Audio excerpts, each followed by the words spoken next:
యాయేలు న్యాయాధిపతులు 4వ అధ్యాయము. ఫరోరాజు యొక్క బానిసత్వం నుండి లక్షాది ప్రజలు ఐగుప్తు నుండి బయటికి రావటం చాలా కష్టం. యెహోవా దేవుడు ఐగుప్తుకు 10 తెగుళ్లతో శిక్షించి తన ప్రియ జనాంగమైన ఇశ్రాయేలును విడిపించెను. ఇశ్రాయేలును రక్షించడానికి మరియు పాలించడానికి న్యాయాధిపతులు నియమించెను.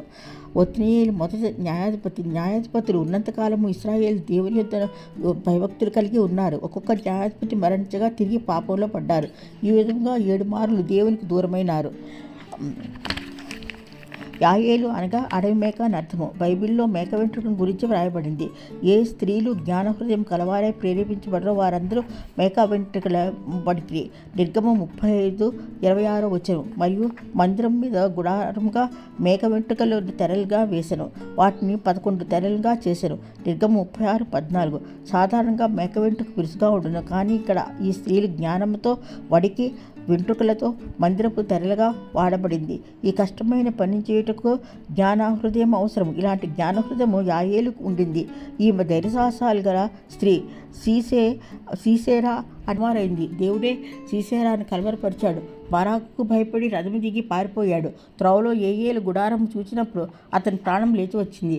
నా ఏలువాడ, నా తట్టు తిరుగుము, భయపడకమని చెప్పినందుకు అతడు ఆమె గుడారం చొచ్చెను. న్యాయాధిపతులు 4:18.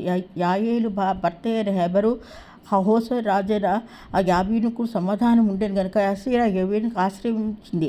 అలసట వల్ల దాహం తీర్చమని కోరెను. సీసారేకు గొంగడి కప్పి దాహం కొరకు పాలు ఇచ్చింది. లోనికి ఎవరు రాకుండా ద్వారం వద్ద ఉండమని చెప్పింది. ఒకవేళ అంతేగా అవకాశం వ్యర్థం చేయకూడదని అనుకుని తనకు కలిగిన అవకాశము వ్యర్థం చేయకూడదని అనుకునింది. యాయేలు గుడారం మీకు తీసుకొని సుత్తి చేత పట్టుకుని అతను గాఢ నిద్రలో ఉండగా మేకు నేలకు దిగినట్లు అతని కండతలో గొట్టగా అతను చచ్చెను. సేనాధిపతి అని సిసేరాను ఒక సామాన్యమైన స్త్రీ చేతికి దేవుడు అప్పగించాడు. ఎంతో సాహసంతో ఈ కార్యం చేసిన యాయేలు స్త్రీజాతికే శక్తి. స్త్రీ విజృంభిస్తే తిరిగే లేదు. 20 సంవత్సరముల శ్రమ నుండి ఇశ్రాయేలుని దేవుడు రక్షించాడు. ఆ తర్వాత దేశము 40 సంవత్సరంలో నిమ్మళంగా నుండెను. ఒక సామాన్యమైన స్త్రీ చేతికి బలాఢ్యుడైన సీసేరాను అప్పగించాడు దేవుడు. ఇతడు శూరుడై ఉండెను, కానీ అతడు చచ్చి ఆమె పాదముల యొద్ద పడెను. ఎంత గొప్పవాడైనా దేవుని ఎదుట పురుగుతో సమానం. యెహోవా దేవుడు తన ప్రజల యొద్దకు కొరకు యుద్ధం చేసినట్టు చూస్తాము.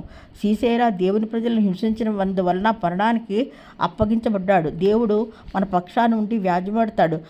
మనకి ఏదైనా సమస్య ఉంటే యేసు వద్దకు వెళ్ళి ఆయన పాదముల చెంత ఉండినా ఆయన న్యాయము తీర్చును.